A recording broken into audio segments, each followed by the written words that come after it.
That's such epic, super epic. I love it. What's up, Paul? The elevator music we had going too got everyone going, I think. Well, at least it got me going. Welcome. Oh, yeah. Hi. Welcome. Hi, Ian. Hi, Paul. How's it going, buddy? Great. Thanks for having me.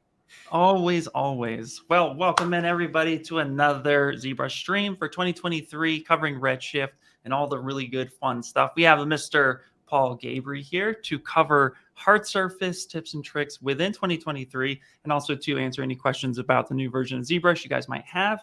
There's a lot of fun stuff, and we'll also tease a little something towards the end too. So yeah, Paul, you know, I don't want to keep them waiting too much. No? No. I used to be the person in the chat was like, please just hurry up, let's go. So yeah. Toss it to you.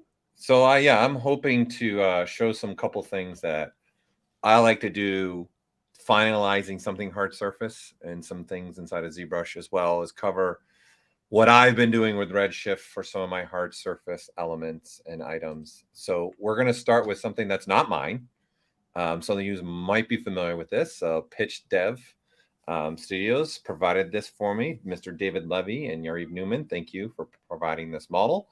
For those that may not know what this is from the movie Finch on Apple TV Plus with Tom Hanks. So this is the main robot named Jeff. So the team there, we're experimenting with Redshift in ZBrush to see what kind of renders, because for them, obviously, it's really important.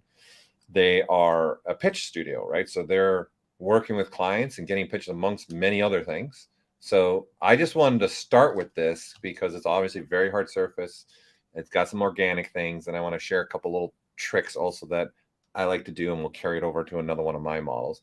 So I'm just going to quickly just first render this out real quick and show you what how fast you can render, because the one point I want to actually also make with this model, if you're not aware, ZBrush is now 2023 is compatible with the new Mac silicone processors, so the M1s and the M2s. So I am currently on an M1 right now. So we thought it'd be fun to do a stream in this Mac to show you all what is capable with the Mac systems. If you have one of those, they're very impressive, very powerful.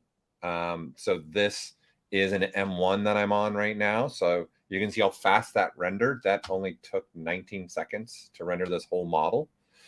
So beautiful piece, beautiful piece. This is what they use, for in the mood. We'll get a little bit closer. Don't be shy, and then re-render.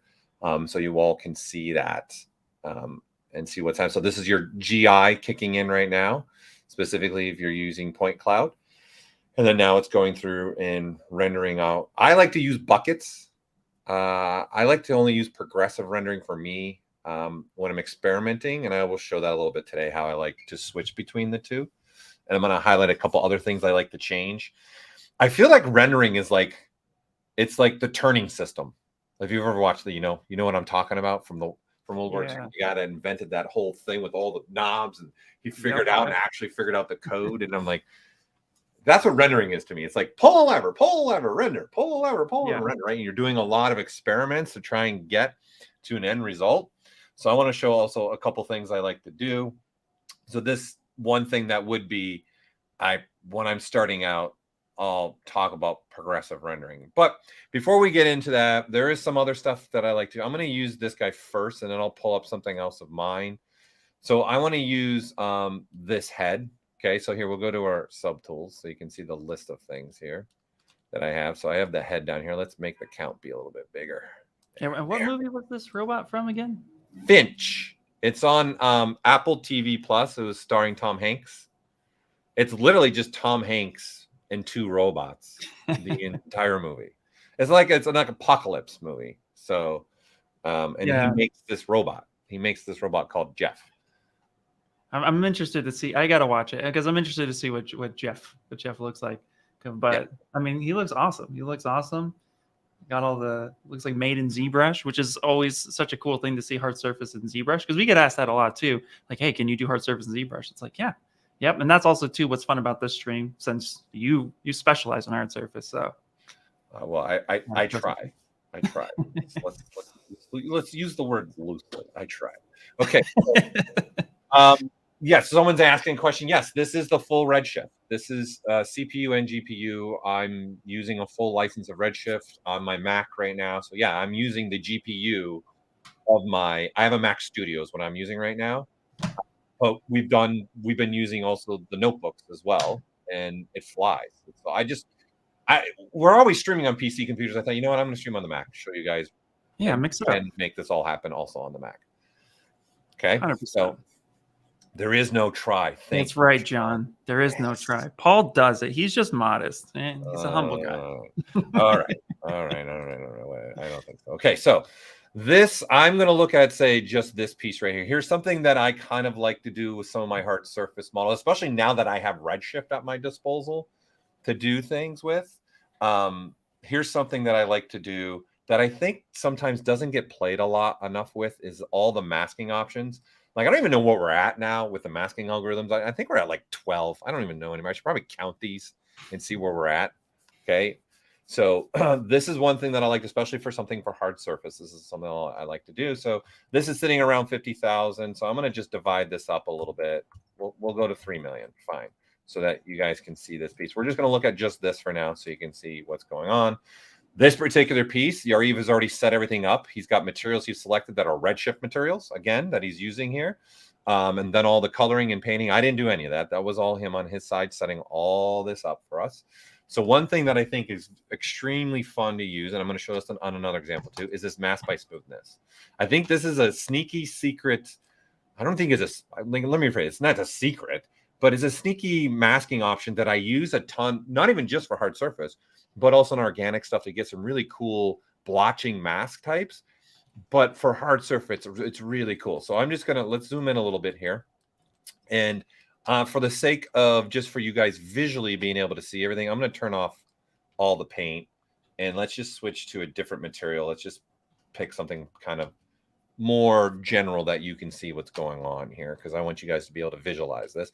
So I'm going to hit mask by smoothness, right? So this is, I'm sure some of you might start seeing this as maybe being a curvature map in essence. So this is looking at the smoothness of the model and finding where edges are. And you can see I'm getting a mask there on the edging right there, right? And then it's finding other parts of the model, okay, that has some other things going on. And you can see the model's got, I'm going to turn off the floor. It's got a little bit of, you know, a little bit of different types of information happening through there. So this for me is something that becomes really fun to use. All right. So as an example, you have a range, you have a fall off. That's it. It's two things. So in essence, let's crank the range up. Let's go a little crazy. Mask by smoothness. So you can see what that does. There's what your range did. Okay. And then your fall off, let's crank that up. You know, let's go all the way to 500 because I feel excited today. There. right? So you can see both of these sliders in essence is growing the mask in a way. It's the range is finding the range of where to go and calculate out, and then the fall off is controlling how big of a fall off do you want in that range. So I've said just give me a max range. So in essence, look at the fall off kind of as like a blurring of where does it see the normal change in the surface smoothness to where it's churning to, right? The normal's going the other direction because that's what it's trying to find. It's trying to find the change in these edges that are happening. Okay, so I'm just super extreme right now, right? So if we really drop this, let's put this at 50 and I'll keep the other one at 500. Okay, and then you can see the differences you start to make. And then now let's say, okay, let's not go too crazy now. Let's start dropping them both a little bit lower and get something a little bit more like that, right? So we're getting masking, and so we'll inverse it so you can really see what you're doing here. Okay, and what I like to add to this is something that's also newer to ZBrush. This is where I really like to use the boost masking and the dilute masking.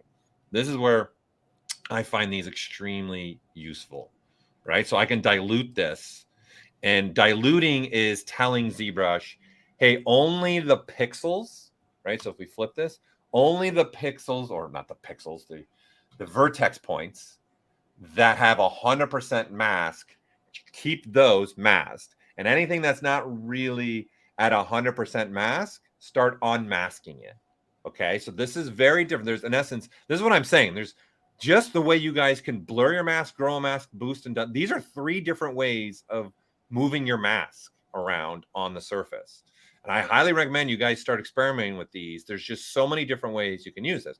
So for me, this makes sense because maybe I just want a little bit of mask, right? So in there, so I start diluting, and you can see if I keep going, there's going to be a point where it stops. And in essence, the original mask, there are all the points that were one. Is this coming through all right for everybody?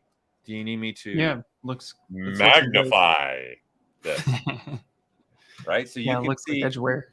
yeah, all this in here, right, is what I'm looking for. Okay, so you control that obviously with these. So I prefer that. So if we go back and let's do this mask again, if you guys just hold Control and tap, you're doing a blur. If you hold Control and Alt, you're doing a sharpen. It's a very different, very different algorithm, right? You can see they're different results. So in essence, I was using the shortcuts to do this, right? So if we flip it, you can really see what's unmasked now. Okay, so that was me using these 2 buttons, which are the defaults, right? But then you can go back and say, well, let's do a smooth masking, and then you can do a grow, right? So this is growing out the existing mask, and then you can shrink. So the difference between these 2 is this is allowing vertex points that weren't involved in the original mask to be used. That's kind of the difference between these 2. Is this is a blur and a sharpening, and it's allowing points that were not necessarily also in the masking originally, where boost and dilute are like, no, we can only play with the vertex points that were masked. So if we go back again and hit this, and if I start boosting, right, it's just trying to find all the points of interest. I can keep going and going and going and going and going with this, right? So for me, I'll do something like this. Let's go now ahead and turn on our paint again. Okay. Then I would say, well, actually, we'll turn it off so you guys can visually see what I'm doing here. And then I'm going to say, let's use the sharpen. I'm going to use the sharpen instead, not now. Okay. I'm going to sharpen that up and say I want something like that. I'm going to inverse it. Okay. And then now we'll turn this on again. And then I'll come over here into now handy dandy Redshift materials. And I'll say, let's take some aluminum. And then I'm going to say material, color, and then fill the object. And you can see you start getting, and I'll clear my mask now. We'll bring everything back. It's a great way to start adding some like weathering with another material on your surface. So if we do the same thing here, let's do the same thing now with this one. Okay. So let's turn this off so you guys can see this. And let's put it on, again, a material that you visually can see it. We're sitting at around 22,000. So let's go up a little bit more. All right, I'll go to 3.5 million for this. Then I'll say, let's go ahead and mask that off. This is what I got. And then this is where I'm going to sharpen it again. See if I like that. If I don't like that, you know what? I'm going to go with a little bit bigger range again. I'm going to go a little bigger range on this. I'm going to go 50. And then let's see what that, yes. And then I start getting those splotches. And then the beauty part here, everyone, for us, is this is masking, right? So if you don't want this, okay, you just switch to your mask and then start on masking it. Like you can now pick and choose, right, what you don't want mask and what you do want mask. And I'll show on my ship that I'm going to pull up here in a minute. Here are some other things that we can do. Right, Hey, now Paul, I can inverse that. Go ahead, hit me with it. Hit me with your yeah, best. we got Okay, go. we got a question. Was there an option to do mask by camera, and could you show it? Sure. Yeah. Let me just fill this one. Color. I think a good time since you're talking about masking, all the cool stuff about it. Yeah. So this is what I like. See, like this, especially now that we have Redshift, which these materials, and we're going to get a little bit into this today, does have PBR based information and factoring. It's a PBR based material. You guys have asked for materials like this. You can do this, and I can sculpt with this now and have this material here. And in essence, I'm sculpting now with a Redshift material. This is also one of the big difference of having Redshift inside of ZBrush. We now have the ability to use Redshift materials to even sculpt with. That has changed the way I operate and the way I look at my models. So something like this is I like having this. And then so we'll do another quick render, Shift R. Let's see what that starts to look like. Because obviously I want that GI, which is global illumination, to kick in, right? So that's an important thing for me to be able to have that kick in and start rendering so I can see what all now the factors of the render coming to life for me. And I want to see what that starts to look like, right? With this weathering thing that I start to do. Okay, and I'm going to show you other things. Don't just think about this in a material sense. We're going to think of some other ways too when I bring up another model, right? So this beautiful, just nice render done quickly too. This is what we're talking about. We're sending millions of polygons. There's not even any UVs or anything on this, right? So the total model right now is 9.7 million, sending it off. Okay, and right now for this scene, the lighting is coming from an HDR. All right, and then there's one light in the scene here. So this particular setup has one single light, which I would probably call my key light now. And then you've got an HDR that you can see this HDR is bringing all this information in to light this scene. And that's what is being used to light our scene. So it looks really good. I think it looks great. So the question about the camera one, all right. So I think this is a great question. I love that this is being asked. This is why I wanted to spend some time in this menu, our masking world. So you can mask in different ways with inside of ZBrush. And there's more than just looking at it in that sense. There's also normals. Okay, so you can mask by your normals as well. So that's looking for flat surfaces. We'll try to show that. There's peaks and valleys. There is just a lot of ways for us to be able to look at this and then get a mask from it, right? So if I wanted here, we'll turn off again. Let's switch to let's switch to here. This a little bit better. Let's go into our subtools. Let's turn off the paint for now and all the materials so we can just be looking at this. Okay, so I would encourage you playing a lot with these masks. There's just a lot of ways. Number one thing I can do, you might also want to do besides before we get in, because now I'm just getting excited about masking. I don't know why. Masking is exciting. Because masking is awesome. I think it's crucial and important, right? Yeah, so you can mask even by a draft, right? So look, you get something like this. So you look at that. That's in essence, I set the direction, right? That this is the direction I want it to always look at. So in essence, that's the camera direction I'm looking at. And then I've set that direction. And then I've set an angle even to the mask. Okay. And then this is a way you could mask by the camera. This is one way. But adding on to that, we can have a draft angle to this. So a 2-degree draft angle on this. And then you can see, if we flip it, you can see, okay, don't ask again. You can see the difference here of what I'm getting, right? And now the nice thing about this, okay, is if we started to do stuff like sorry if you're watching Pitch Dev Studios, you start sculpting on something like this, right?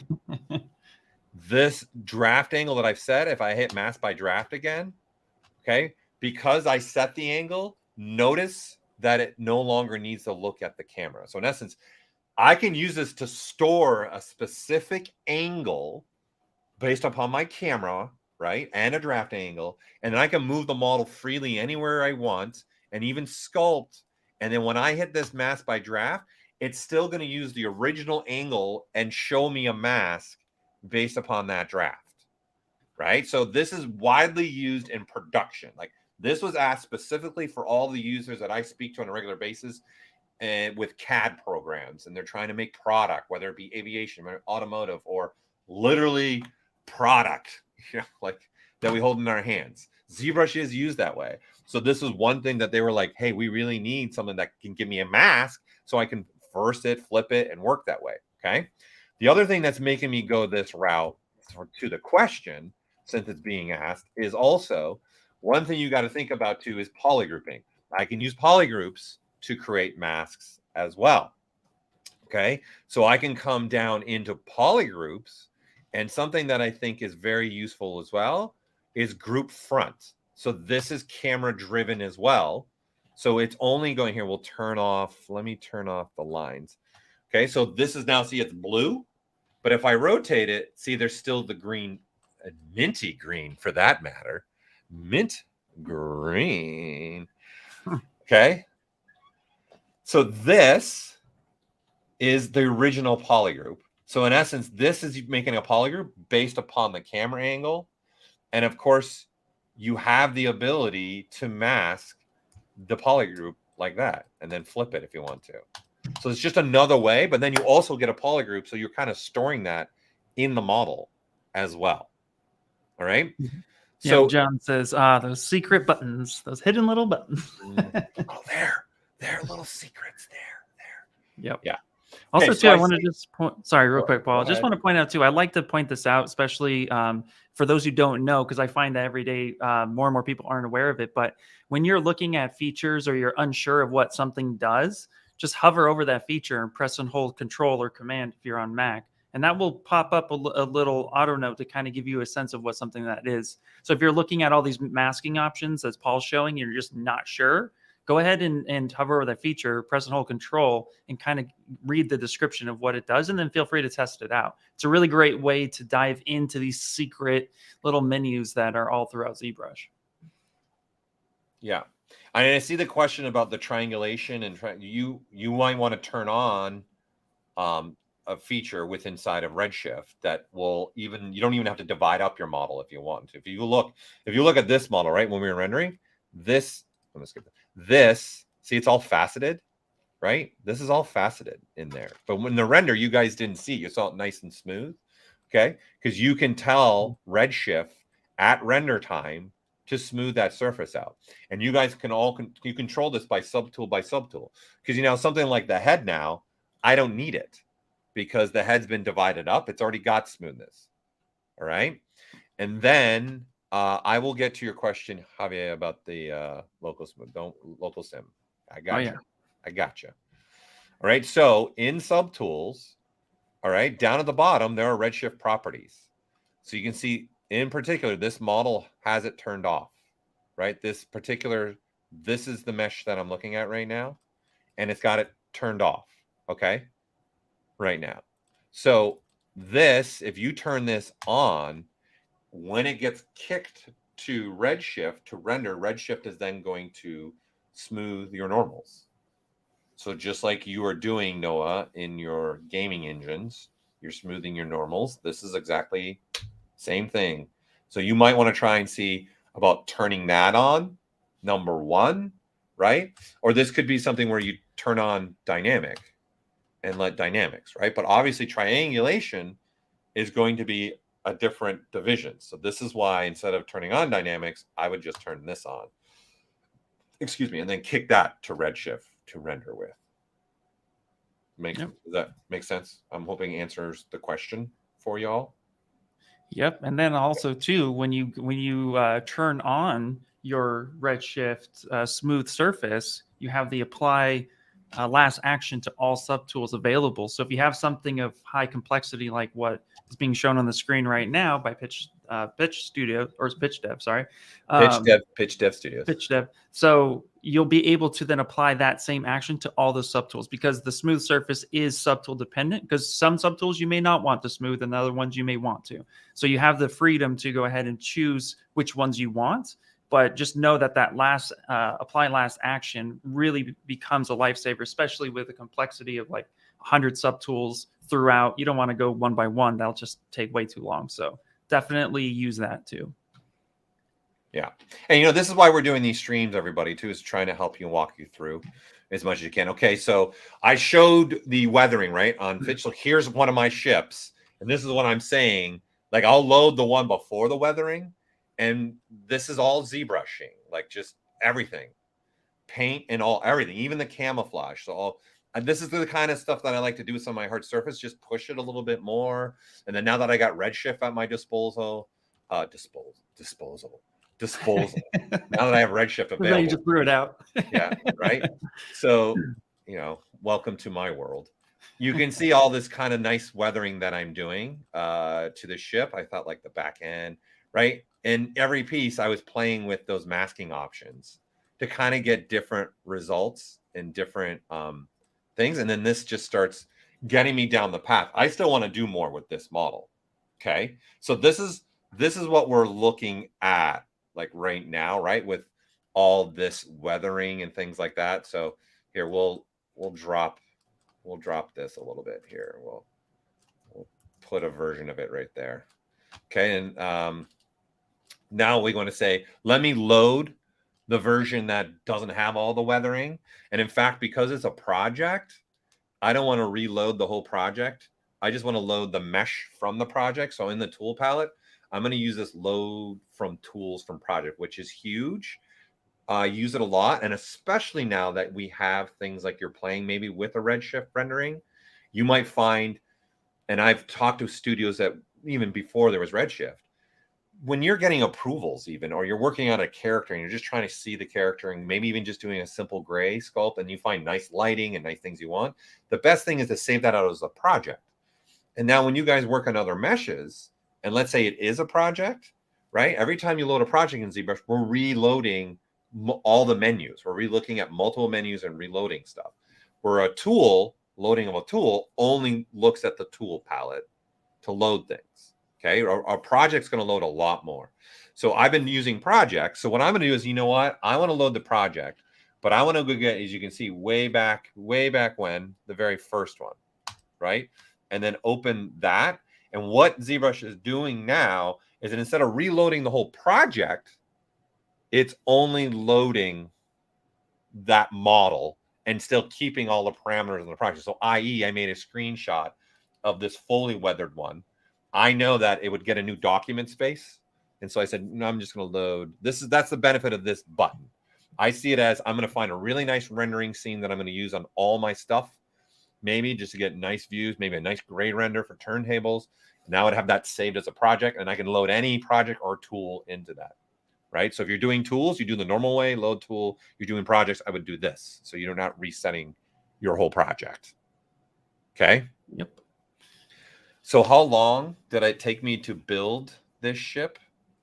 That's a good question. Honestly, I'm trying to think, because I made it last year. It didn't take me too long, in all honesty. I don't know. I would maybe say, if I had to throw a dart at it as far as how long it took me, I say max 40 hours, but I don't think it took that. I think it took me about 25 to 30 hours to make it. Yeah. So yeah, you know, on and off, what, about on and days? Off. Yeah, on and off. Yeah. Somewhere around there. Yeah, definitely on and offing for sure. Right. So you can see this is where I'm starting to weather things, starting to figure things out. Right. So if I let's load another one. That's the start. And then here we will load where I was. Let's see. Let's load this one now. So in essence, what I'm loading is variations of this ship from projects is what I'm doing. Right. So here's where I started. Okay. So this is where we want to get to now. Right. So you saw a couple progresses in here. You see the final result on the top. Let's just look at now this overall. Number one, I am using a particular material. So you can hover over this by click and dragging. You can see what material I'm using. So I am using a Redshift material. I'm like, I got Redshift now available. I might as well use it. Let's go. Okay.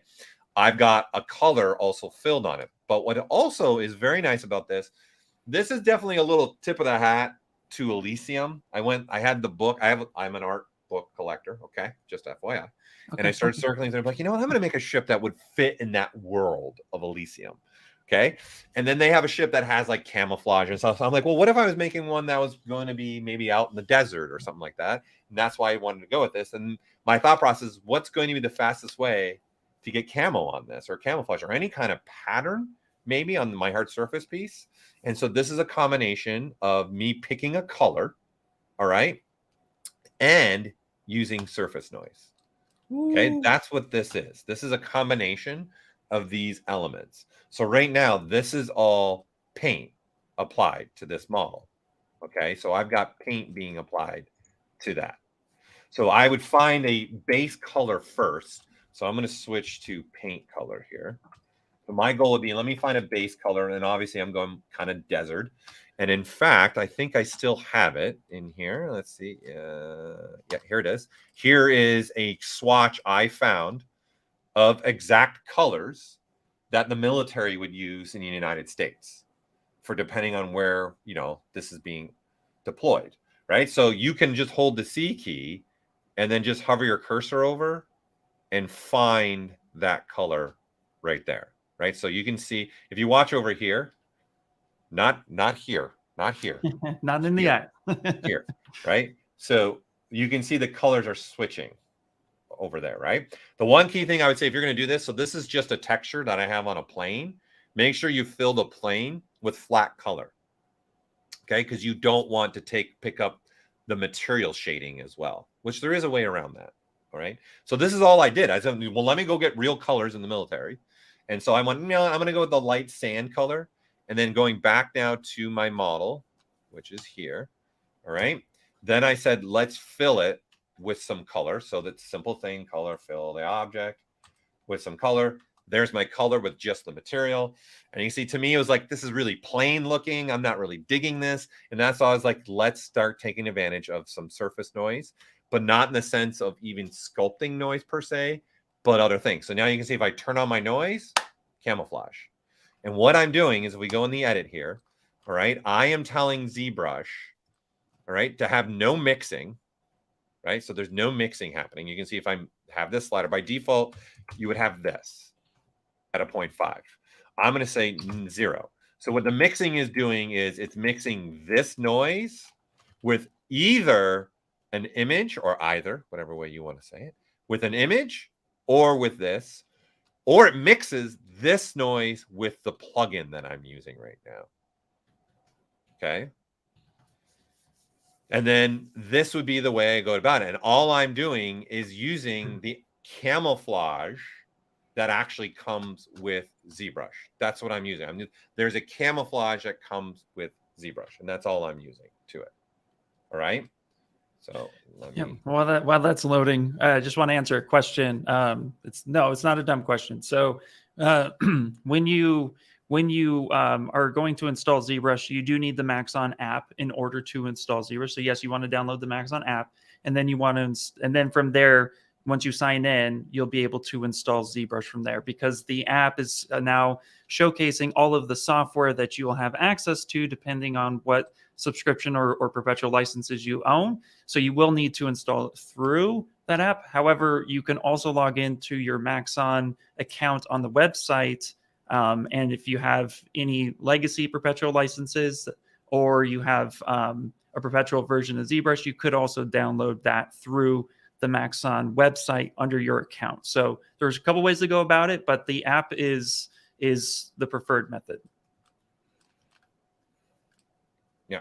Okay. Great question that just came up. Also, I'm seeing in the chat. I'm going to turn off the poly paint, because right now this is filled. Now it's not filled. So the question is asking, how can I see this? I was actually going to this. How can I see the colors on the model? In this case, also, maybe I changed my mind and I almost didn't go this route with him, because then I started looking at the colors and going, what would it look like in a different color? So to the question it's asking, can I look at it? Yes. So you can see I can find maybe I want to go the green route instead, right? So this is using the camouflage that's in the surface noise. And then now I'm just picking, in essence, what would be the fill color. And what's happening is the surface noise is looking at this color, and then it's looking at the camouflage, and it's giving me the 3 shades of green, in essence, in here. I'm letting ZBrush do the work for me, in essence here. That's what I'm trying to have it do. Okay, so what I've done is I've turned off the poly paint because I've already filled it with like that, that sand color. So if you just turn off this brush over here, okay, now in essence, ZBrush says there's no filled color. I like to explain this, the simplest term is I like to explain it is, back in the day when I poorly painted with oil color, you always have to gesso your canvas, right? So that means you're applying paint. You're applying a gesso. It's white, granted. And then you move into primary colors and think about it in that sense. With that brush stroke off, we've got a blank canvas. So what gesso, i.e. what color do you want to fill this canvas with? And as long as the brush is off, we can see, if I just hold the C key and move my cursor, I can see all the color changing with also the camouflage, right? So to me, this is, in essence, this is literally what I did. Okay. So to your question, this is how I did that. And then I went, you know what? I am going to go this route because I made a version of it also with the Navy. Like, what if it was a ship that's going to be out, it's part of the Navy. So I did a version like this. And I was like, no, I'm going to go back to being in the desert. Desert Storm. Desert Storm, right? So this is now, I want to say that's the color I've decided to fill it with. And then the surface noise, I want to now say apply it to the mesh. Right now, it's even a preview. So I can turn the noise off and there's nothing. Right? So this is also the beautiful thing is I can look at the fill color, look at dust. I'm also using masking. So you can see in here, this is masked off. So if we inverse it, right, there's some masking in there that I was doing in there as well. And so I'm going to turn the noise on and then tell it to apply to the mesh. And then now this is going to take that information and apply. So now this is Vertex Poly Paint information. Now, if you guys now go back to what I started this stream with, right? I want to start making this look a little bit cooler. So this is where all my masking stuff comes into play. And I strongly encourage you to start playing with these masks. Okay. Yeah. So this would be, how do I want to start masking stuff off? Okay. As an example, we can go again to our masking, and I see the question about the normals. And then I can go smoothing, and then I can say, well, let me just see what the default does. What does that look like, right? By default, that's what I want to see, what that's going to do for me, and start putting a mask on this model, right? So you can see this is sitting at 6.6 million, and it's actually a live Boolean result that's happening in here. All right. So I might want to start playing with ranges, start playing with, the fall off, going a little crazy in here. Right. And then now you can start seeing a mask coming through in here. I can say, you know what, let's make a bigger range too. So this is saying I don't want a lot of blurring. And then this is now making my range bigger. So see, I'm getting a bigger mask now.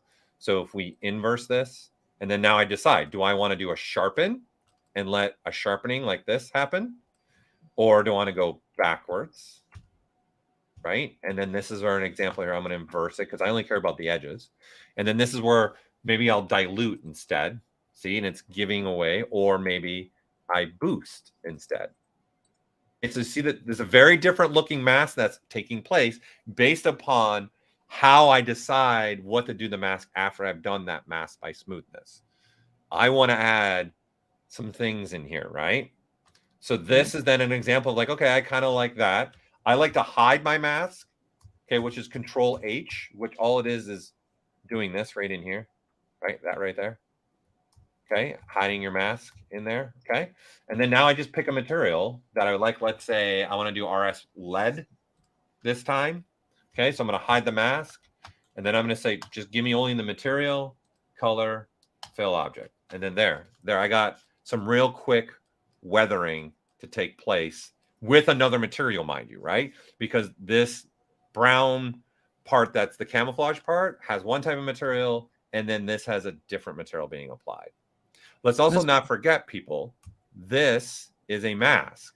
Okay.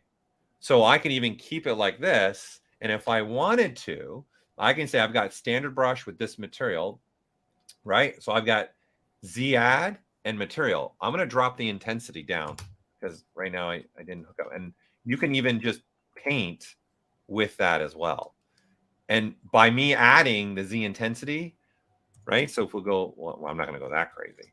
If I go a little bit more, I'm also sculpting in here, right? So I can push in and you can see the light updating, right? So if we clear the mask, right? And then here we turn off all material. Let's turn off everything here.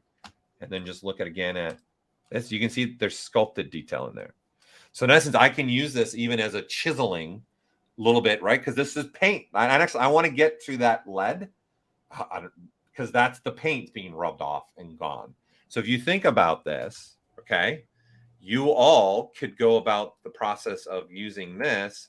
And like I said, obviously I'd use some pressure sensitivity. You can change this up, right? And then now I'm going to say this. I'll probably want some Z sub. And then just lightly paint over top of this area. And then so I'm not just only applying material or paint, I'm applying a sculptural change there as well, which is important to understand. So I'm adding a little bit of chiseling in there. It's slight, but enough for the light to catch it is what I'm looking for. We got a question coming in about, do you need UV mapping? Do you have UVs on this? Or are you using No. Nope. No. That's the beauty is I don't need mapping on this. Yeah. That's the point of going this direction. I don't need any UV mapping at all on this. It's just letting the masking do the work and doing the control. Yeah. And this is such a really awesome hard surface technique too. Because again, we're talking about like the ability to really apply different techniques to get materials, different colors, and even like you said, like scratches, scribe lines, little details. It's so cool because like I mostly sculpt organic, and I would never have thought to take that approach, but it's so cool to see how you can like get this type of weathering on armor even. So it's really fun. So see, I'm looking just for that, a little bit of subtleness of the dip happening in there, right? So that's there. That's that's the sculpted area right there, which then I'm going to have supporting material. And then because I have lighting also in Redshift rendering, that's going to add just a touch of maybe some speck there that sells that, hey, this is actually rubbed off paint getting to the metal. Okay. No, I did not do the Skeletor behind me. That was done by a Korean artist. It's pretty amazing. It's pretty awesome. It is ZBrush though. That was done in ZBrush. It was done.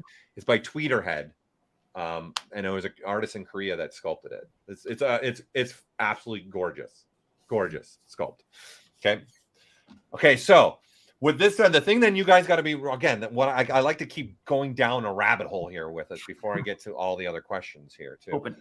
What you got to be thinking about here is we're using masking. So what do I have at my disposal? So just besides doing something like here, let's do the mask again. So we can really see it, right? Let's inverse it maybe. And this time I'm going to sharpen it. Okay, so there's that mask. Beautiful, right? Look at just that. You can see all the weathering that I would get from this just does let ZBrush do some of the work for me, right? And we're only right now talking about mask by smoothness. That's it. That's all we're talking about right now. Okay, and this is going to go into that question someone was asking me about masking by a certain plane. That's 100% possible, all right? But before we get to that, what I want you all to be thinking about is it's ZBrush. It's a sculpting application, right? So I also have masking brushes, okay, to do what I want with. So what I like to do is play a little bit and say I'll drop my focal so I can kind of get this, right? I want this ability. See the little blurring that's happening there? I could even say, let's just get rid of that completely and just make this be like some kind of harsh brush like this, right? And then maybe throw some alphas on this, right? So grabbing even say something like this, and then just start me doing some parts of just where I want this to kind of meet maybe a little bit different. Change my brush size, right? And then do just little subtle changes in there, right? So then this is me controlling more what I'd want this weathering to look like. So maybe in this corner got weathered more than the other corners, like just taking advantage. And obviously you all have your own alphas, your own brushes. This is me just using straight what's inside of ZBrush, right? And then maybe I'll go a little bit bigger now. And then, yes, there, right? And I like to turn it and cross hatch it right? Because it'll start adding a nice little point of interest there, right? Let's not forget you got other masking brushes. Okay, I could use like square and then grab an alpha of something else, right? I can grab stuff like this and then just start making dots even in places, right? And then I'm going to be using this.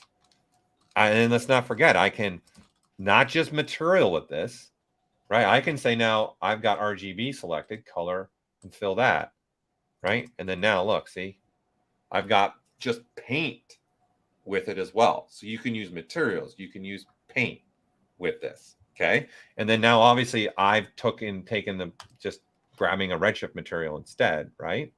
And then said, let me fill it. I only need material because this has got its own color. And then fill it with that. And then this is the weathering I start to get. Right? This kind of stuff. It's just, I don't know. It just adds a little more element for me when I'm inside of ZBrush. And then now that I have Redshift at my disposal, I want to be able to render it out. Now, someone's asking about saving a mask. There is multiple ways to do this. Obviously, one way would be if you did have UVs, you could save it to a texture. Okay. But since I don't have UVs, right, the things you got to be thinking about, what can we do with masks? Number one, the first one would be, let me turn this on and turn this off, is doing a, well, let's not do this one. Let's go back to pen and this, and let's do this, right? You can make a new polygroup. In essence, I can recall that mask anytime I want to, right? So there, that mask is recalled. So technically, you could use something like polygroups, okay? You could just polygroup off. So if you got a mask that you've taken time to perfect, just turn it into a polygroup. And then now you can recall that over and over and over and over and over again. Okay. This could be one way. Now you might have polygroups that you already like and you don't want to destroy your polygrouping. Another way to go about this is in layers. Layers will also store masking information for us. So I can always recall that mask. So now that this layer is in record mode, I can come down into my masking and then make a mask that I want. And maybe this one, I want to do a different type of masking. That's going to happen in here. We need to, it's too dark to see. Let's switch to this. And let's switch our paint back to that. And let's turn this off, right? So let's turn our paint off so you all can see this better, right? So there's the mask, okay? This is a mask that I want to start, we can start storing stuff in the layer, right? And then the layer can be turned on and off. And then you see I can bring the mask back in record mode. And then I can have that mask come back for me, right? So this mask is actually stored in this layer. So now anything I want to do to this model painting-wise, I can sit here and just paint whatever I want. And then I would be processed in the layer as well. So this is just another way you could go about doing this. If that makes sense. So these are ways that you can definitely have that done. Now, the question also came about other masking. So I'm going to, we don't need this anymore. So someone was asking about masking out flat surfaces and things like that. Okay, again, there's more than one way to do this in ZBrush, in all honesty. There's a lot of ways to get things done. There is a masking feature, is just mask by normals. Okay, and then you can mask based upon normals in here, and you can have no blurring, right? So you can start using this and ramping up the masking in here and start finding normals this way. But what you also can do is switch to your transpose smart mask. And you can actually grow out a mask based upon the normals. Like there, see, it is finding all the normals along the top here is what it's doing.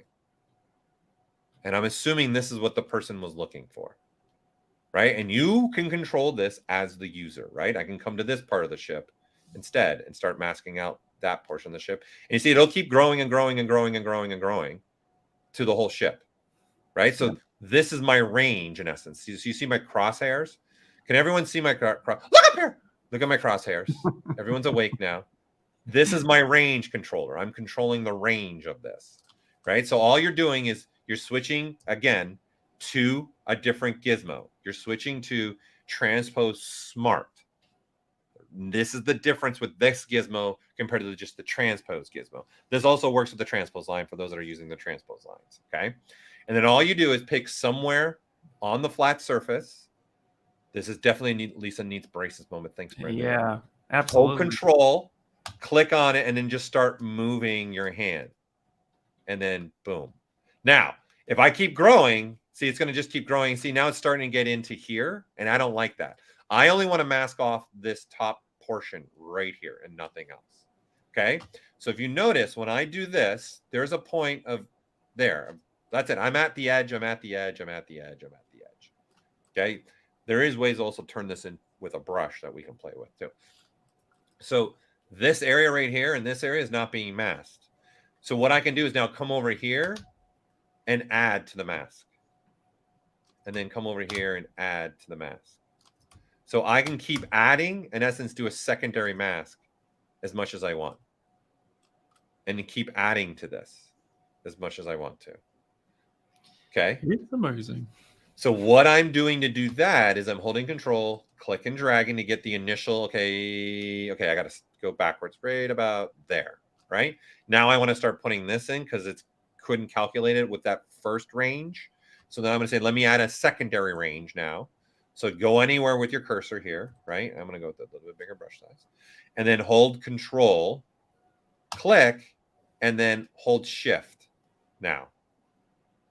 And now it's adding, shift is adding to the mask. So now I'm telling it to reevaluate that range, right? And then there's a point where I'm going to stop there, right? And then so in this scenario, I would have to do a couple of those.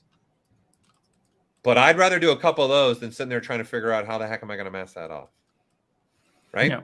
The other thing that you guys should be thinking of is also never doubt your polygroups. Never, ever doubt your polygroups. Okay, so we know what right now? Every single one of these polygon faces, and by the way, you can use this on a subdivided surface. This is not subdivided right now, right? Everything I just shown you can be on a subdivided surface. The one thing also that you guys need to be aware of that maybe some of you don't know, excuse me, is ZModeler. Everyone thinks that this thing can only be used on non-subdivided surface. That is not the case. I would say now 4 versions ago, we allowed this brush to even be used on subdivided surfaces, but only the features, only the features that do not change topology. Which there's a lot. There's a lot, people. Yeah. Also, too, with the mask region as well, for those who still like to draw things out really, really quickly, you could quickly draw your custom shapes along the edges and then fill that region real fast too. So there's a ton of options and approaches to mask out an area that has complex shapes or weird little angles. So don't forget about that too. And that's brand new. Okay. So the other thing here, right, is I could switch to ZModeler, spacebar, polygroup, flat island. Woo-hoo. And now all I just click on one polygon. And then now every single polygon that have the normals going the same directions start getting that, right? So then I can keep even continually same thing. I can add to it as much as I want. So you have this ability too, right? And the island in essence is looking for polygons all facing the same normal direction island. So I use this all the time to just get a quick polygroup. And then there's my mask, right? Because you're going to use your polygroup in essence for your mask, right? So it's just going through here and then clicking on what I want. So it's just another way to go about this. Does that make sense for everybody? Right? Hopefully. Oh, yeah. Okay, as far as your bas-relief question, no, there is no, but what you can do for that is use either a layer, use your undo history, use any one of those. Since tangent came from the air, tangent, we're gonna come back. We got to come back to the local thing and everything too. Tangent. Okay, so because my head does this. You ask a question and my mind goes on a tangent. I want to answer the question for you. Is what I'm looking to do here. Okay. That's what they want. So I'm going to say that to your question is the bas-relief. Let me throw something together real fast because obviously I was not prepared to talk about this. We'll just use Mr. Demo Head. Why not? We all know him. We all love him. He's here for us. Yeah. Right. And then let's append a cylinder, I guess. And then we'll do this. And let's rotate the cylinder 90 degrees. Make it be like this. Let's go a little bit bigger. Something like this. And then let's just divide it up some. So we've got some information in here, right? And then I'm assuming you're speaking to specifically like this ability down here, which we have project the bas-relief, right? And then it's looking at the models in front of it, right? And starting to project it. Oh, that's got to be. See here, this is also, see those triangles? Lovely. Love it. Lovely triangles. This is because this is a great example of one vertex to rule them all. No good, right? So before I did this, it would have been better. I did that on purpose. You just didn't know it. I figured. It would have been better, right? Here's the poly grouping, probably to show this, and then come down here and actually do a remesh of it, right? So I would even probably do something like crease it, divide it up enough there. That's enough. And then I'm just going to only remesh this portion, right? So now I've got those quads. So now I don't have those poles in the middle. And then now I can keep dividing up. And now when I do turn everything on and do that bas-relief. Bas-relief. I'm assuming you're asking about, you want to change in essence, right? The depth of that, right? So you could put on a layer, number one, or you can use the adjust last and you can flip it. So you can do this if that's what you're asking for, right? And so I can play with the height of that where I want to put it and go crazy if I want to, right? So this will be a way to do it. And you can use, this is using your undo history to do it. Or you put it on a layer. When I say a layer, I'm talking about a sculpting layer, right? You put it on this, and then you've got 5 times fold. Yep, I think that's good. Also, too, the Gizmo snapping feature that we were showcasing with a Y perfectly up is the question. Can you show some of the Gizmo snapping? There you go. There's Y, looking at Y. So this is based upon feedback and people using. This is something that was in ZModeler, and we're like, hey, let's put this on. Let's make it even faster for when I'm sculpting. I don't have to switch to a brush. So now you can use the Gizmo. And if you hold Alt key, we look at the normals. So like, for example, if I come in here, you can see this is kind of now not sitting perfectly straight. If you guys hold the Shift key and click on any one of the arrows, we are now make the camera look directly at that normal that I clicked on. So again, hold the Shift key, click, and now it's looking directly at that normal. All right, so this is stuff that you can do. And then now looking right at that normal through there. If that's what they're asking about. Yeah. And Pojo was saying, talking about details are not, not good during the projecting phase. You want to make sure too that your model has enough subdivisions to capture the detail of that projection as well. If you have a super complex model that you're trying to project on a flat plane and there's not enough vertices to capture the detail, then that detail is not going to look as good. So try subdividing your model up a little bit more, then project again, and then from there you can play and see how much more detail is being captured. Yeah, then you're going to want to play with these settings, like up your count, tell it to do more than the count. You might want to adjust your tolerance and maybe add some contrast. So the tolerance is probably going to be your biggest one. So what I would recommend is, again, hover over this. Okay, so it's looking at grayscale values between the points to project. In essence, you're having ZBrush make up stuff for you. So you might want to try this, like adjusting this. Yep. So it's about a distance. It's looking, in essence, any points of change relief that are within 0.2 of distance of each other. anything from that ZBrush makes up, anything from that and lower, right? So you might want to play with those as well.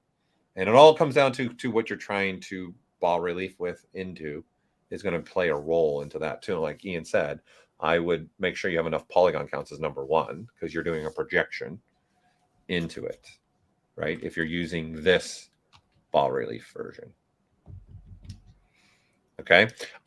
The other question that came up since we're there, okay, and since I have this guy, before we get back into some rendering, other things I want to talk about for rendering, is someone asked about the new ability with the Gizmo, right? Ian, I'm going to let the cat out of the bag. Okay, do it. Right? Do it. Hands are free. For those of you that are in ZBrush 2023, we just dropped a patch in the middle of this stream. You can, if nobody noticed, I'm actually using 2023.0.1. I just dropped a link into the ZBrush Central, so you can go check out the patch notes on that. Go ahead, Paul. All right, take a step back. So this patch is available to any perpetual 2023 user and any subscriber to ZBrush. You can already start getting it now. Okay.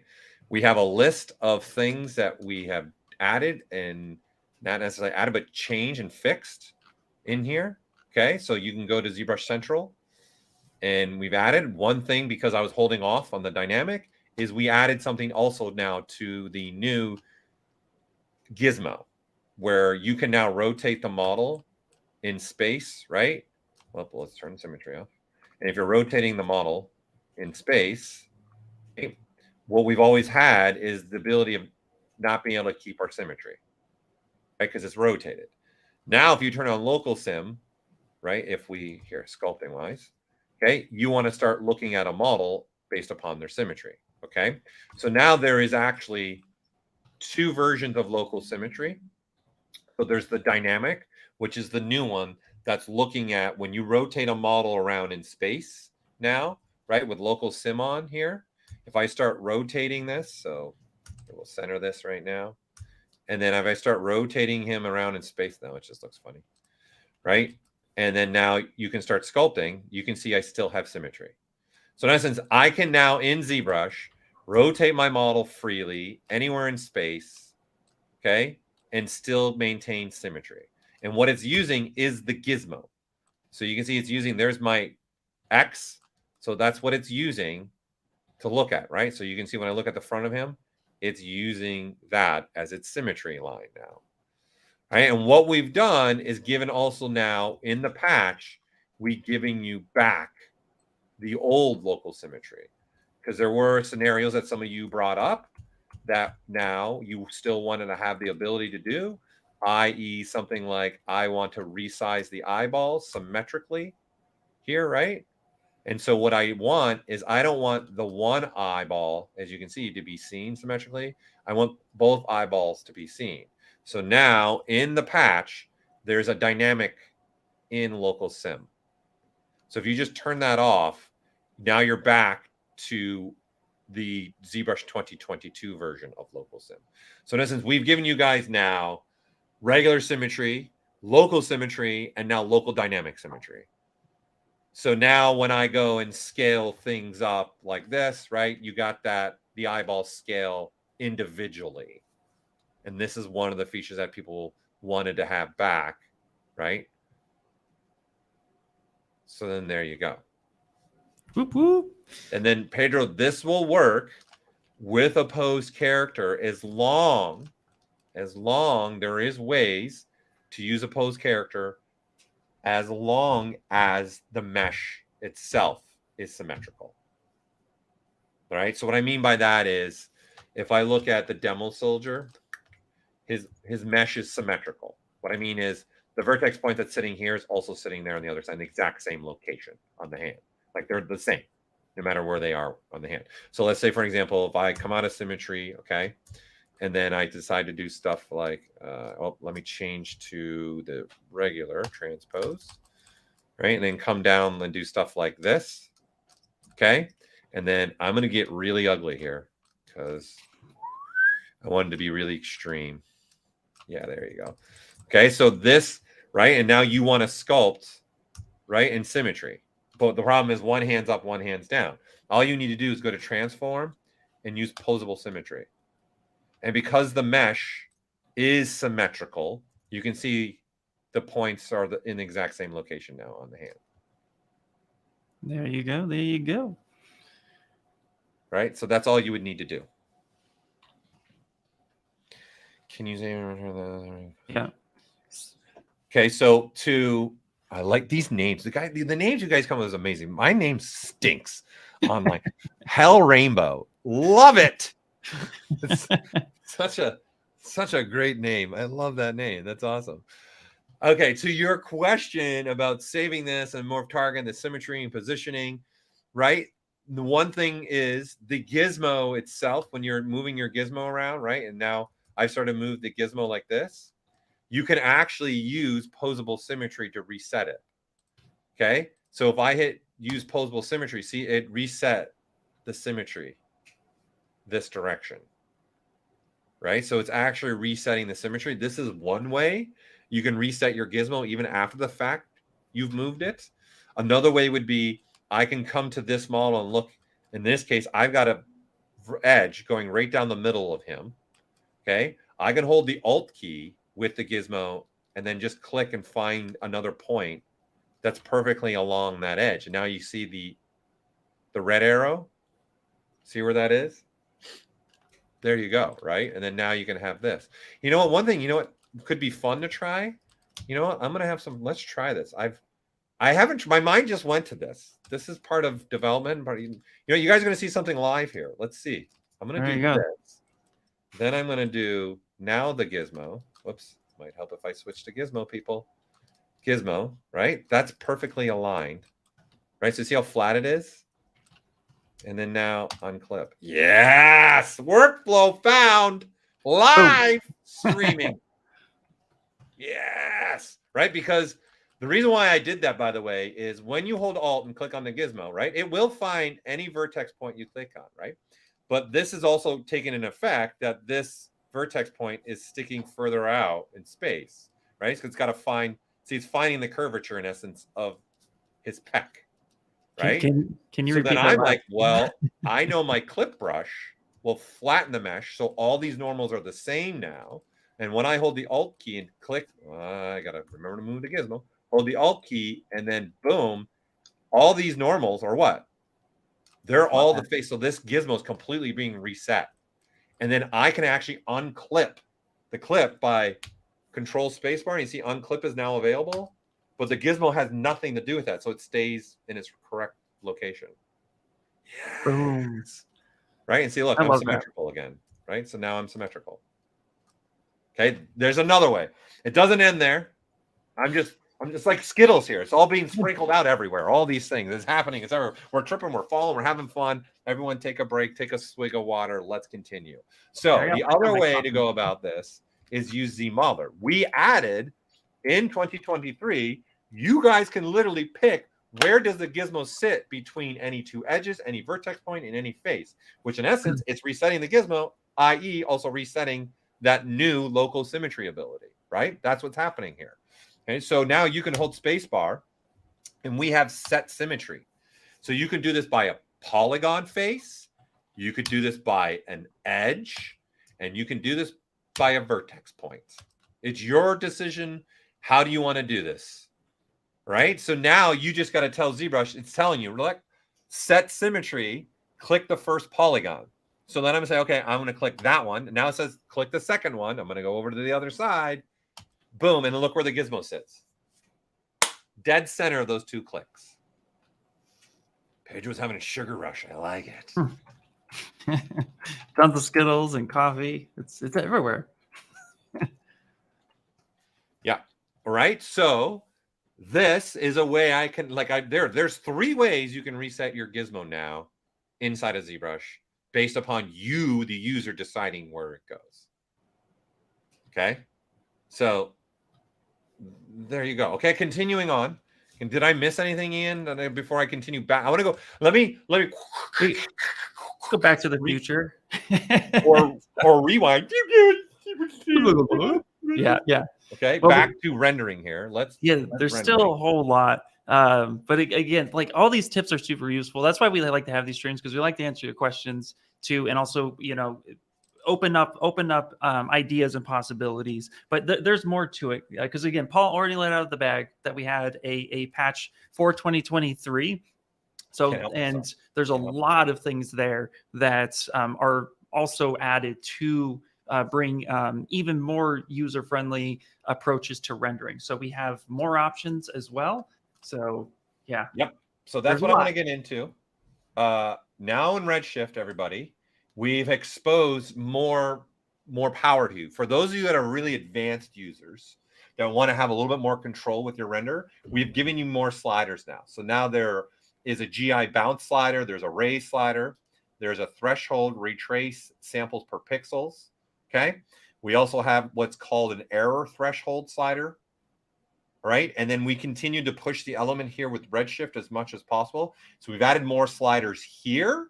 And in the background, there is now a slider for HDR sampling as well. So you can up your samples. That information is being pulled for your lighting from the HDR information. So all of this is going to be, if you want to go really down the scoop. The other thing, though, that's really also has changed is your primary engine, your secondary engines have changed. So now we have only one primary engine, which is brute force. So if you scroll over, you see it says 0 is none, 1 equals brute force. This slider says, what do you want to use as your secondary engine? In essence, what else do you want to use as another calculations to your global illuminations? So you can either do none, point cloud, or brute force. And I would say Ian, myself, Dice K, many of us have really found this version now. Our rendering has gotten faster, and we prefer having, me personally, I prefer having my primary as brute and my secondary as the point cloud. Yeah, well, even just Redshift in general, even in the other applications like Cinema 4D, Blender, Maya, Houdini, 3ds, everywhere that Redshift is accessible, the point cloud method is overall seemingly faster than just brute force. So using the point cloud is going to be for us, like Paul said, it's really like the best option. It gives us the best quality renders, especially when you're doing a lot more with the global illumination and you want like especially emissive lighting and hard surface. Like Paul's been covering his tips on hard surface for Redshift, knowing what it is going to look like and how that global illumination affects it. It's just I really like that render system. It really is awesome. So yeah, highly recommend it. That's why it's default setting, by the way. Yeah, for the hard surface, as you guys can see, this model back here has like nothing. It's just a simple basic material, and all of this is being emitted from my bubblegum ball here, right? So this is an example of hard surface for me. I really want some emissives. So why I'm bringing up the GI, because the GI is driving your emissive a lot. Besides just the material, there's only one thing you need to do on the material. Okay, so if we go and look at our modifiers, and let's grab the material that I have, my bubble gum here. Really, the only thing you need to mess with is your emissive weight. The minute you turn that on, everything else just kind of just goes away, because it's going to just be emissing light and overtake the model, right? So I only have it at 10 too. I don't have it emissing like crazy right now. Okay, so obviously you can up this more and more and more. I have found I don't need to go too crazy with this, and then render this out. And so you can see this is the global illumination, and then now this starts to give me the result and give me some emissive coming through this. I wanted to show you guys in a simple context form, because if you look, my emissive color is purple, right? And you can see the color I'm getting in there is, so you can actually change your color to be different and then let that go. And now I maybe want a green. It's like a Ghostbusters green. Yeah. Oh, Slimer. Good call. Good call. Yeah. Okay. So, and you can see, and again, everyone, I'm on my M1 Mac Studio to highlight again that we are compatible with the new Apple Silicon computer chip, which is your M1s and your M2s. And then you have your emissives. Okay, so right now I'm using the defaults, which is just brute force for the first one and secondary is my point cloud.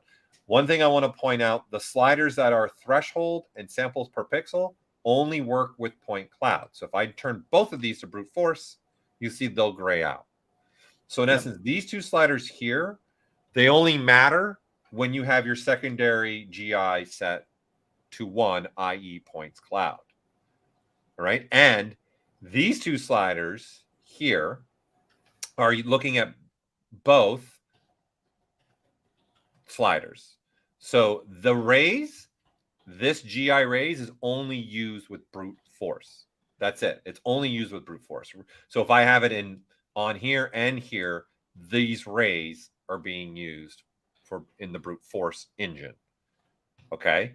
If I do this, then this engine is looking at this samples per pixels for its rays. So in essence, this is my primary, which is brute. It's going to look at this for the rays. In essence, how many rays per pixel. The more you turn that up, the better quality you could get now. But obviously, your render time could go up and up and up with that set, okay? And then the secondary one is now looking at, we've exposed this for you. So now your secondary engine, which is doing something completely different, is now using this to sample with and using this threshold. The GI bounce is being used in essence by both. What you got to look at this is brute force is only doing 1 bounce in GI. So in this case, I have 4. So what happens is primary is using 1 bounce in the brute force.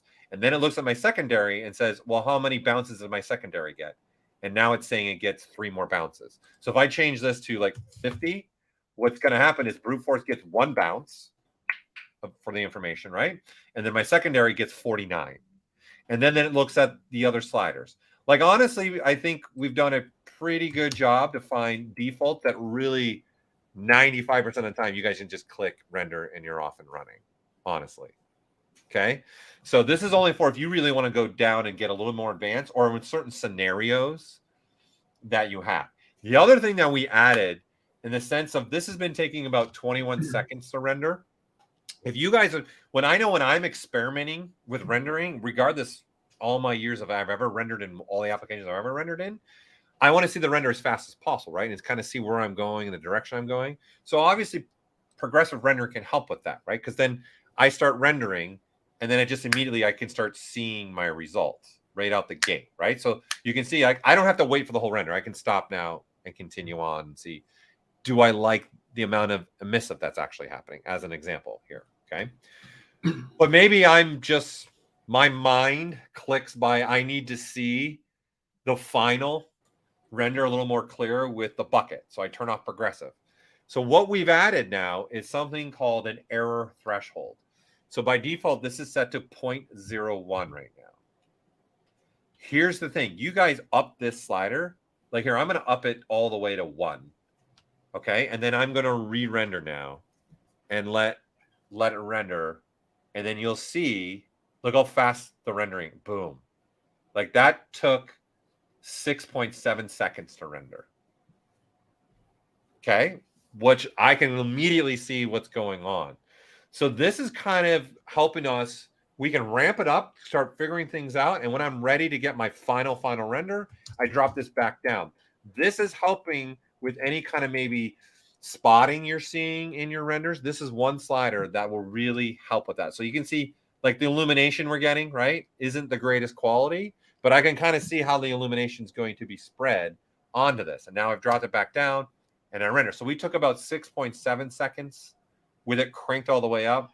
And if I'm dropping this down to the default, which is 0.01, obviously you can see my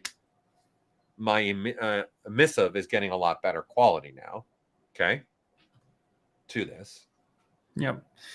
And again, Paul is, we like to showcase this because we're rendering on an Apple machine, right? We're working on an M1, and ZBrush 2022 worked on M1 as well, but now we have on 2023 we're working natively. So M1, M2 CPUs that's available, that's accessible for you to use this version. So it's natively working with the Apple architecture. So again, this was really cool because Paul, you never really streamed with Apple M1. You usually streamed with PC, but now you're streaming Yeah. with both. Yeah. Yeah. So I wanted to point that out too while the render was going on. Yep. So all this stuff is coming into play. So here, let me see about loading something else then, right? Because my goal, my thing was looking at my ship and stuff like that, and then obviously we'll end with my TIE fighter. Was I wanted to be able to start getting some nice renders and playing with these. So I'm trying to show you all things that I like to do and to mess around with, okay, and figure things out. So what also becomes important, so now that I have Redshift, we need to understand a little bit of how the render's working and specifically how they're working with materials. So one thing that becomes the most important thing, since I'm doing hard surface, is the metalness. And how am I working with the metalness to get realistic looking metals to render with Redshift inside of ZBrush? Okay, so I want to touch base a little bit on this. I'm just going to load this up and let this render. So there are things that you're going to need to do. So the IOR slider is probably one of your most important sliders. All right. And then so I want to be able to maybe find certain types of metals and things like that. So I'm going to share some stuff that I have found for you all, that just in my experiments and trying to find things that I want to do. So you can see this is doing a render. So all the white specks is all my GI, global illumination, doing calculations, figuring it out. And now it's giving me the render. And again, I'm native on a MacBook, a Mac Studio Pro right now on an M1 Ultra is what I'm on. Yep. And real quick too, we had a question about, if they can do real-time rendering. Redshift is not a real-time renderer, so no, you won't be able to do real-time rendering with Redshift. Yeah. So this what you're seeing right now, this is a material that I made that has metalness. It's not cranked way up crazy, okay? But what I've also done with this is what I want to highlight is start highlighting some of the things we can play with. So you can see the red around parts of the blue, like through in here, the red in there, the red in here. It's not a light doing that. It's the material doing that.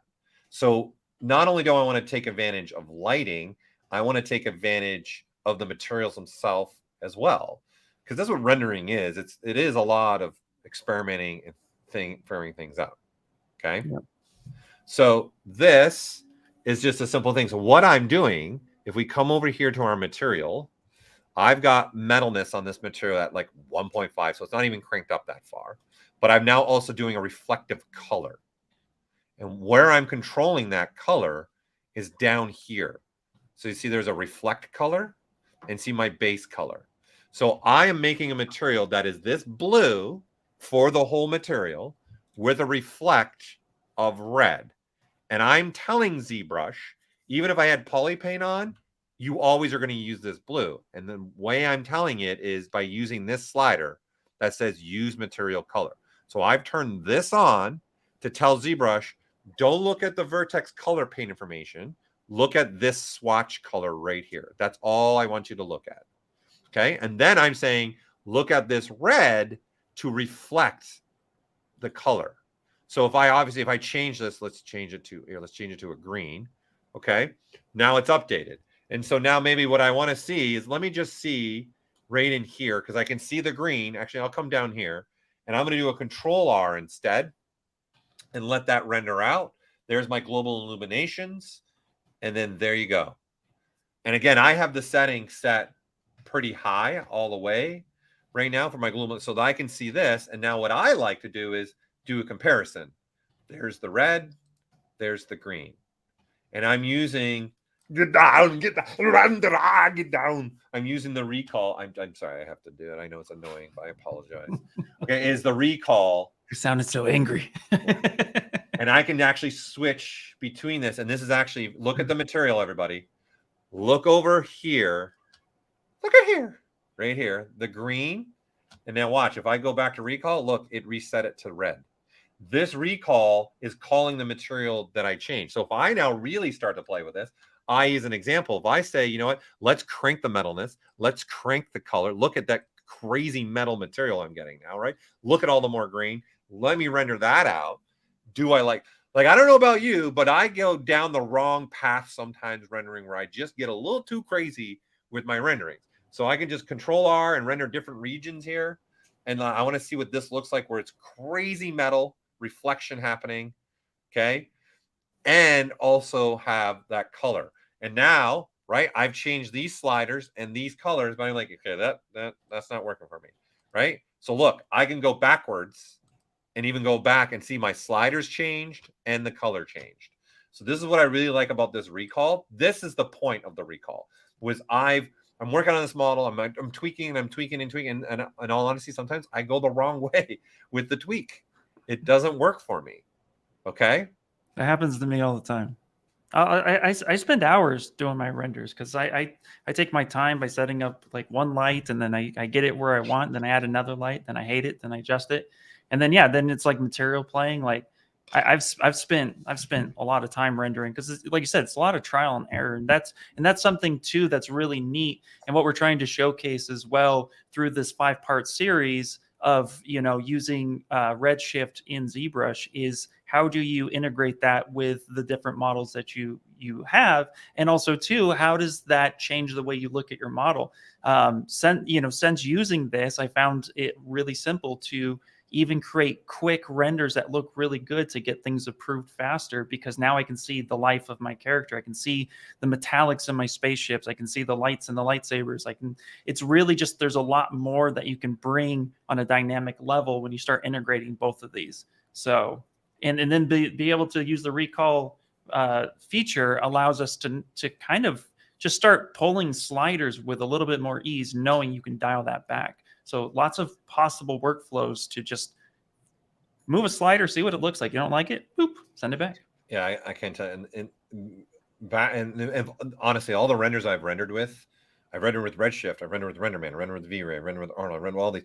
That was always my number one biggest problem was I messed everything up and I had to work backwards. So this is what I love about this recall. Okay. And yes, Redshift is using the GPU. It is.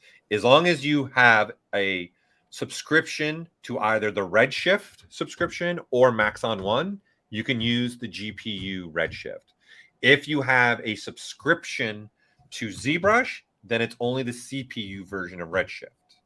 So in essence, you cannot get the Redshift GPU version without having either a subscription to Redshift by itself or having the Maxon One, which gives you every software that we develop.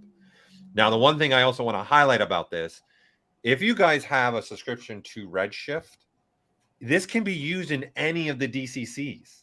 So if you're using Maya, you're using Max, you're using Houdini, you're using Blender, you're using ZBrush, that one license can be used to render in any one of those programs with Redshift. You can't render both at the same time, but you can render with them. Okay. Yeah.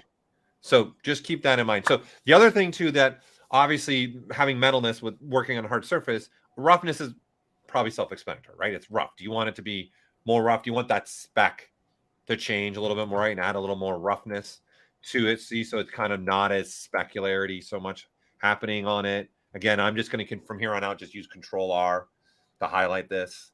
Okay, so there's that material with the roughness at 0.5. There's what it was before. Like, that's super crazy shiny. Okay, so just even that, maybe you want a little bit more softer metal. All right, but I did bring up the IOR in the beginning. This is your most important part. This is where you are going to use finding out, I want a more realistic metal looking material. Okay, so I'm going to share some stuff with you right now that I have found to be incredibly useful for finding things and looking at things. Okay, first thing is I want to share just the Redshift documentation on what I'm starting to talk about here with materials. So this link's about going and giving you guys information about just standard material information that I'm talking about. All right, here's a link to talk just about the GI, because again, we're using Redshift. It's not ZBrush rendering, it's Redshift rendering. So you got to go get the information from the Redshift documentation to find out what some of these sliders are doing. And we've just exposed these sliders now to you to have a little bit more control in 2023.0.1, which is now available to all 2023 users. All right, but I have found some other things that have become for me rather important. So let me see. Let me pull them up here. Okay, and I'm going to share these. This is the first one, which I know Ian's already shared. Yeah. Okay. I love it. So this is your IOR is one of the most important things, especially when you're dealing with metals. Okay, there is a particular type of index reflection that you need for materials. So this website is giving you the number that you need to put in the slider here in ZBrush to render it correctly, to make it look like realistic, like we see it when we're in the real world. Okay, so this is a very good resource, and it's got a lot of the major metals, liquids, and it's all, you know, organized by alphabetized by starting. What are you looking for? If you're looking for gold, then you got to go to the G, and then you'll find the stuff that you're looking for. There's gold.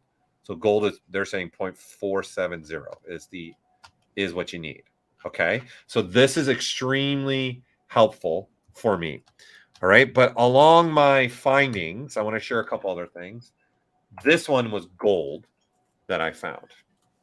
All right, this is super awesome in the sense you just pick, in essence, this is a website that gives us our refraction index info for materials. Okay, so you can grab like glass, let it update, and then it's got look at all these glass it has. There's so many like optical glasses, and like there's so many types of different glass here that we can look at, right? Display glass. And then what it does, it updates and gives you your IOR. And then that also has, if it has more types, it'll be in here, right? So you can go organic materials, right? So this website's been awesome for me in the sense, hey, I want to go start making my own Redshift materials, and I want to go maybe make some materials that weren't shipped with ZBrush or ones I can't find online anywhere or anything like that. Like I go make my own, right? That's what I wanted. Like, look, there's just oodles of materials here for us to choose from. Like here's metals, plastics, glass, go to plastic. And then now what plastic do you want?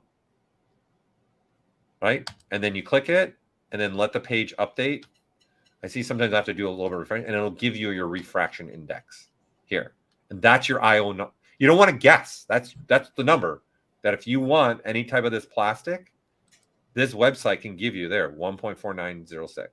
Yeah. Yeah, these websites are super helpful because, again, Redshift is a world-class realistic render engine.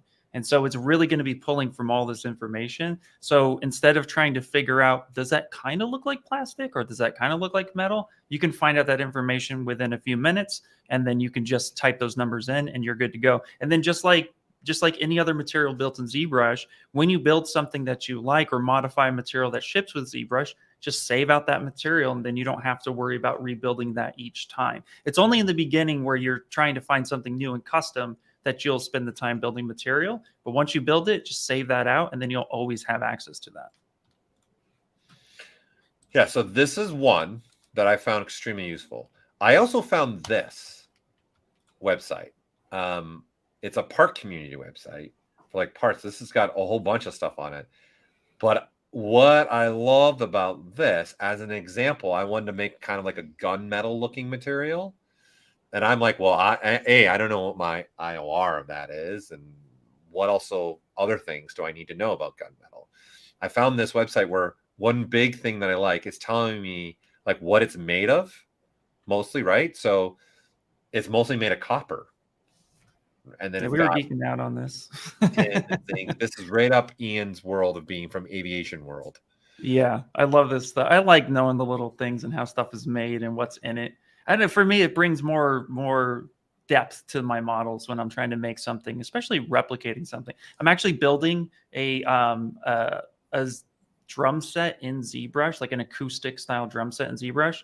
So when I have the whole drum set, I'm going to start building the materials like the wood and the metals, and this information is going to come in super handy. Okay, yeah, and what I like about this, if I scroll down, look, I'm getting the actual RGB value of gunmetal or your hex, or like these are what we need in ZBrush. We need one of those two. So there is the gunmetal color. I don't have to guess it. They're giving it to me. And then they're also giving me all the other colors that I could use with gunmetal as well. That's what I liked about this website. I was getting my index information, and not only that, I was getting color information here. Yep. So this is, again, this is just me. This is a website that I've been finding that has been helping me try and making my own materials and doing this. So I just wanted to share it with you all in this stream. So these three have been super helpful for me getting this. And then this one's been amazing. So like there's aluminum, right? So you can get lead, mercury, silver, titanium. You can get the exact, look, the infraction 1.7442. So back in here, if I wanted to go this route, this IOR needs to be changed. This needs to be 1.7442. It needs to be changed to that if I want to start going down that metal. Okay, so this there, I just put them in the chat for you.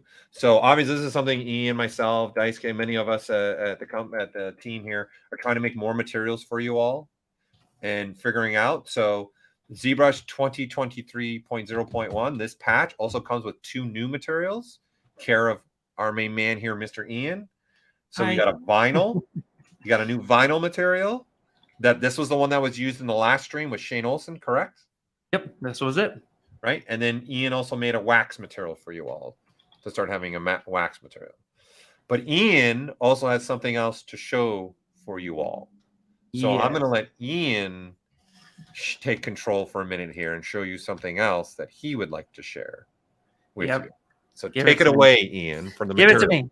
Okay, so this is actually in correspondence to next week. So next week we have a Mr. Mike Thompson from the Stylist League. He's also a renowned artist of his own right with 2D and 3D implementation with each other. So he's going to be covering how he uses ZBrush with Redshift and talking about skin texture or subsurface scatter. And real quick, I just wanted to give a sneak preview of what that's like because we built a skin material that we're going to be sharing in one of our newsletters coming up. So if you're not subscribed to that newsletter, you'll definitely want to be so that you can get this material quickly. But as you can see here, I have Earthquake here opened up real fast. And the key thing that I really want to focus on is taking a look at this model has poly paint on it.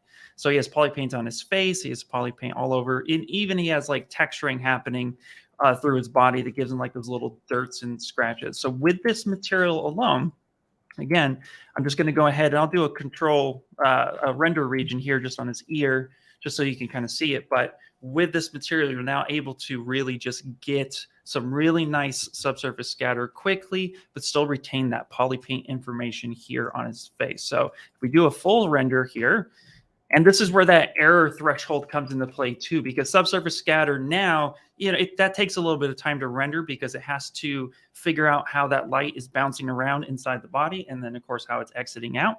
So, but you can see here that really quickly we can get a decent render. So this is just a little sneak peek of next week's, because again, this is a 5-stream, technically 6-stream series every Wednesday that we're going to be showcasing something new with Redshift and covering certain topics. Like Paul covered, how to approach a more hard surface look with your renders. Next week, it's going to be about characters and specifically skin or subsurface scatter. So, and this took 35 seconds of render time, which is really, really quick. And that was just on the with the error threshold. All the default settings that ships with ZBrush is already like that. I just took the error threshold, which by default will be 0.01, which will give me a really clean render out the gate. But again, if I wanted to speed this up and get something a little bit quicker to see it, then I would just change this error threshold to like 0.1 or 0.2, which is what I had it. But here, I also like to, actually with that 0.1 real fast, what I like is there's a little bit of noise here, which is a great way to actually denoise your scene, is messing with that error threshold because it's going to give it more samples to really play with.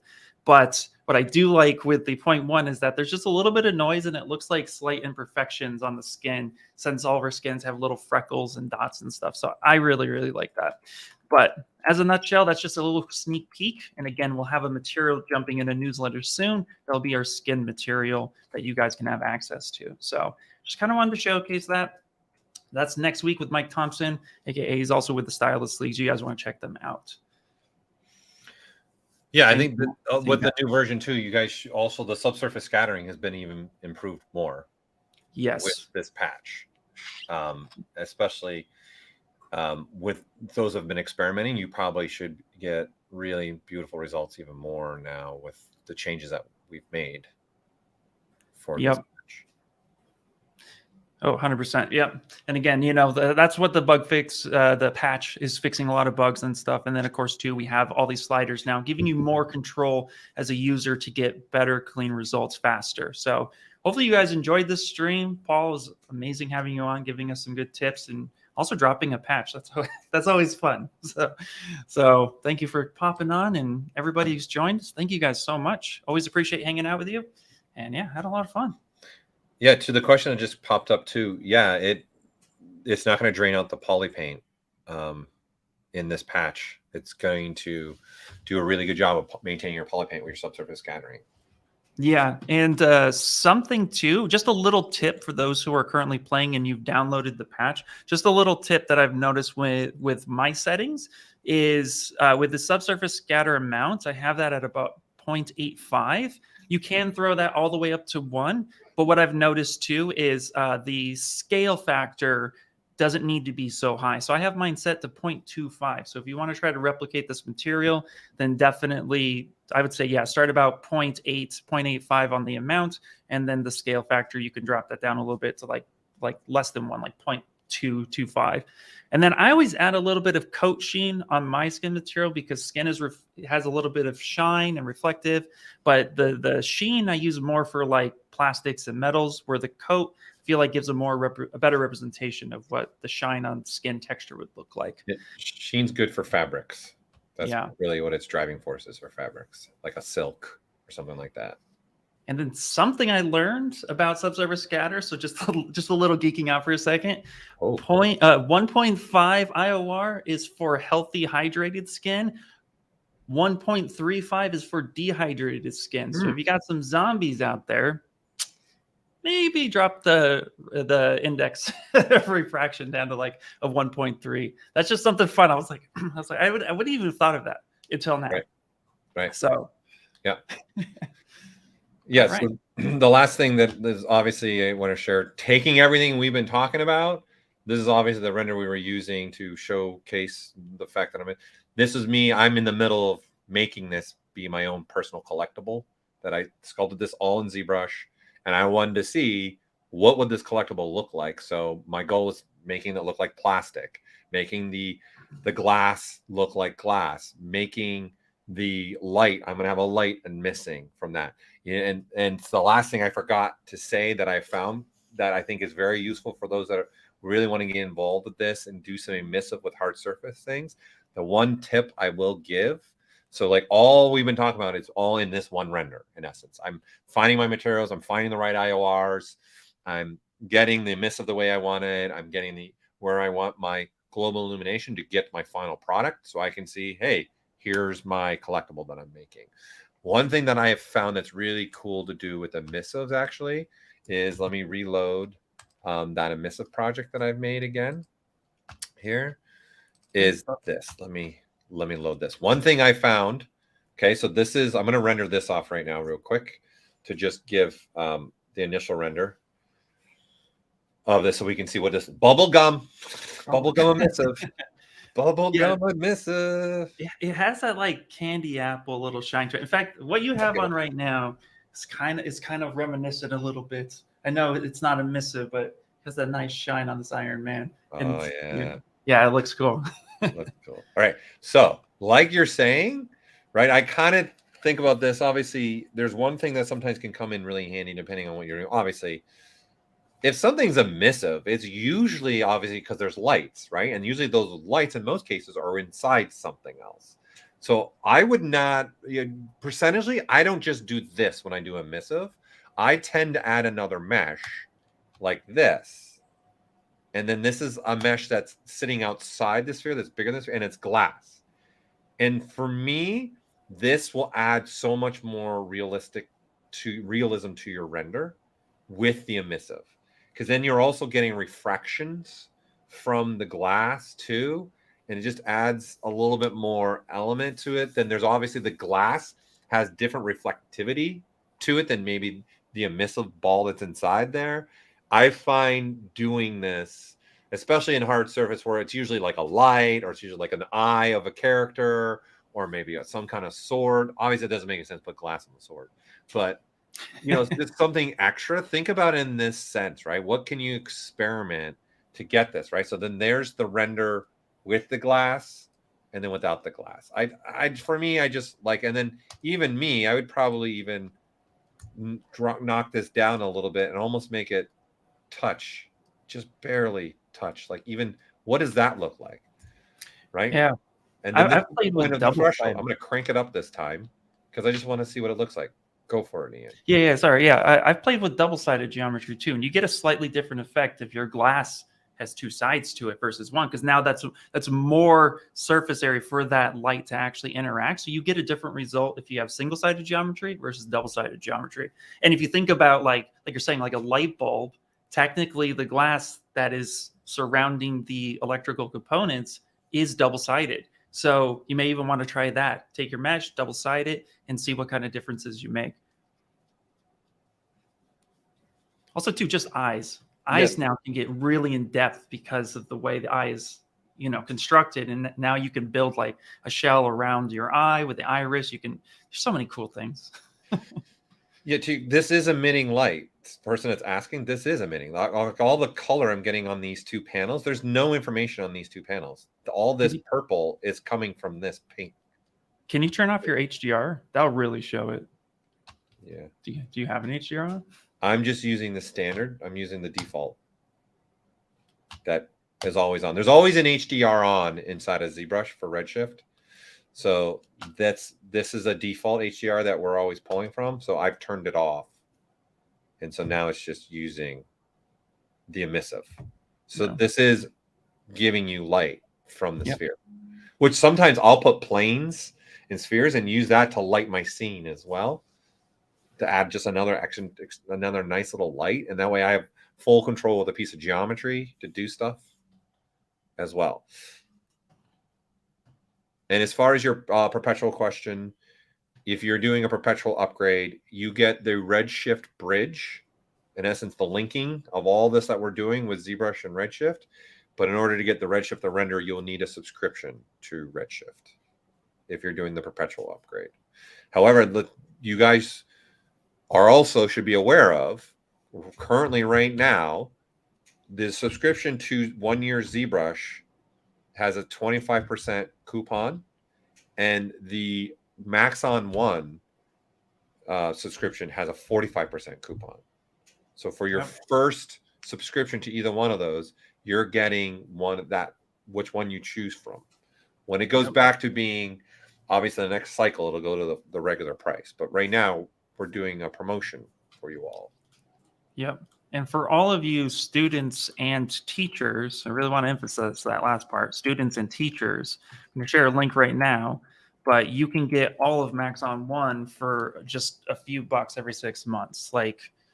So I dropped the link. So if you're a teacher at a university or accredited EDU, or you're a student at accredited EDU or university of such, check that out too, because it's the whole suite. So that means you get everything. You get ZBrush, you get Redshift, and then on top of it, you get Cinema 4D and all the other stuff as well, Red Giants and Universe. So you get everything for just very, very little amount of. It's just like a few bucks. It's really not that expensive. Definitely check that out as well. So again, students and teachers. So if you're watching this and you're like very interested in trying this out, go ahead and click that link as well. But like Paul said, if you're a perpetual user, you will need the Redshift subscription. But we like to emphasize that Redshift subscription works on any DCC that accepts Redshift, and there's a lot out there. So definitely, if you're using that subscription, don't think of it as like, okay, I'm just only going to use that in ZBrush. You can use it everywhere. So Blender users, Cinema 4D users, Maya users, Houdini, really want to emphasize that, because that subscription works across the board. It's just you'll only be able to use your subscription in one application at a time. You can't have all 6 open up and then rendering at the same time. But it will be cross-compatible for all those as well. So, and we have a lot of training. We just did a Demystify series of Redshift for all of the DCCs that accept Redshift on the Maxon YouTube channel as well. So the education side, we're putting these together so that there's more knowledge, since this has just been released over the last month. So I'll share a link to that information as well, so that you have more resource to really dive in and check it out. So let me go ahead and share a link for that. But that's why we're doing these streams, guys, because we want to make sure that everybody has access to this. So definitely check that out. To the question where to get the promotional, you can either reach out to us or one of our sales teams people, but you're going to be getting an email if you are a perpetual licer of ZBrush, past ZBrush user. You should be getting an email with a coupon code. As long as you were a ZBrush user that had a license when we were Pixelogic. Right, and then there's the double what Ian said he likes to do. That's what it looks like with the double thickness for glass. Yeah, I think it just I like it. It adds just another element to what we're doing. Yep, it's awesome. All right, guys. Well, thank you so much. It's been awesome. I've had a great time. Paul, thanks for joining as always. You were missed. People loved you. Well, thank you. Thanks for having me. It's been always a pleasure. Hopefully people took away some stuff from that and enjoyed it. And we're always here. So any questions, feel free to reach out to us on our support as well. If you have questions about anything like that, we'll be happy to help in any way that we can. And if you want the whole breakdown of what's been added to the patch that's now available to you, because it is available, I'm going to put that link one more time. You can see what changes have been done with the fixes in ZBrush 2023.0.1. Yeah, and if you guys are, if you're not sure if you got the email, check your spam or junk folder as well, because sometimes my email sends a bunch of stuff to spam or junk. But you can always reach out as well to the sales team, and we can get you that info as soon as possible. And then Painted Dragon, there are subscriptions just for every piece of software individually, so you can take advantage of that. All right. Well, I'm done. Thanks. This has been great. Have a delicious day, as I say. And don't forget, next week, we'll see you again. Yep. See you next week, guys. Bye.